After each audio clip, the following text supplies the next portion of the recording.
Hello, welcome to White Threads FlossTube number 20. Thank you for joining me again today. If you haven't yet subscribed to White Threads FlossTube, I would love it if you did. It would really be very helpful to me. Thank you. Today I'm going to be talking about the lampshade that is found in my book Early Style Hardanger. I'm going to show it to you and show you the stitches that are used on it and a little bit about how it was put together as a lampshade. In the Hardanger region of Norway, which is around the Hardanger fjord, the national dress that they wear, or the traditional costume that they wear, features a Hardanger shirt, so it's got it on the collar, down the front yoke, and on the cuffs of the shirt. They also have Hardanger on at the bottom of an apron that they wear over their big woolen black skirt, and it has Hardanger as a band at the bottom of the apron. When I went to Norway to visit the region so that I could study the embroidery there, I happened to be in Bergen, which is on the west coast and is the largest town close to the Hardanger fjord, on Norwegian Constitution Day, which is the 17th of May, which is coming up very, very soon.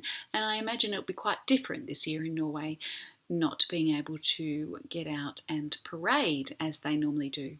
So I was in Bergen for that day, and the people came out in their beautiful traditional clothing from the region that they were associated with or that their mother or grandmother came from, and they wore their beautiful clothing to parade through the town. And I saw so many gorgeous outfits that day with so much beautiful embroidery, and it was an absolute privilege to be there.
So this is my Hardanger lampshade. I had those bands that were found on the bottom of aprons in mind when I designed the band to go around this lampshade. You can see that at the top and the bottom it has a band of drawn thread work. Ooh, that's a bit hard for you to see. There we are, that's a bit better. And that would be quite typical of the designs that were found around the bottom of aprons. You can also see that it's got large areas of cut work, and the cut work in that, the filling stitches, are quite simple designs. So these are just twisted diagonals that are in there. You can see that we've got some double cable stitch here, we've got some channel stitch, we've got some clustered diamond eyelets and some simple diamond eyelets. These are half a rose. We often think of those sorts of shapes as being stars, but they were roses traditionally as the motifs. That's what they were known as. Then there's also satin stitch here and around the edge of the cut work. And the edges of the drawn thread area are two lines of four-sided stitch worked as a pulled thread stitch to create more holes. This is worked on 35 count linen in linen thread. So the satin stitch here is worked in a 50/3 Londonderry linen, and then everything else, all of the drawn thread work, the pulled thread work and the fillings are worked in 80/3 linen thread.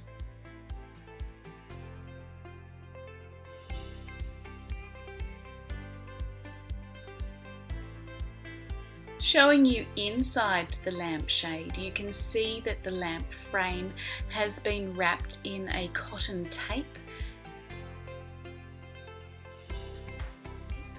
And that is so that you can sew the fabric of the embroidery onto it.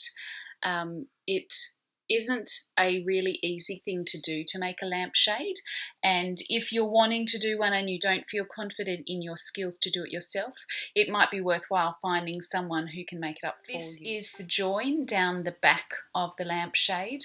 I've just tried to make it as insignificant as I possibly can, and I would normally have that at the back so that it's not seen. I also turn it on for you so you can see the effect of having the light on inside it, and you can see that the light shines through the embroidery really beautifully. Where you've got the thick areas of satin stitch, they turn out as dark, and where you have the open work, that turns out as the light bits. So it changes it quite considerably, but it looks really beautiful when you have it on. We have this hanging in our entry hallway from the ceiling rather than on a lampstand. The lampstand is where I used to have it in our previous house when we lived in Sydney, but now we live in the country, and so we have a different setup. I often have the Hardanger lampshade on display as part of my stall at the Sydney Craft and Quilt Fair, and probably above all other examples of embroidery that I have on display, that's the one that attracts the most attention, and that's probably because it's got the light in it and it really shows it off to its best advantage. So if you're interested in making one of these lampshades, I can set you up with the fabric and the threads and the needles to make one, and of course you'll need a copy of the book as well, Early Style Hardanger, and that will help you to make your very own one. Thank you so much for joining me today. I hope you've enjoyed your little tour of the 17th of May parade, the Norwegian Constitution Day parade in Bergen a few years ago, and you've enjoyed seeing the Hardanger lampshade. I'll see you next time. Enjoy your stitching.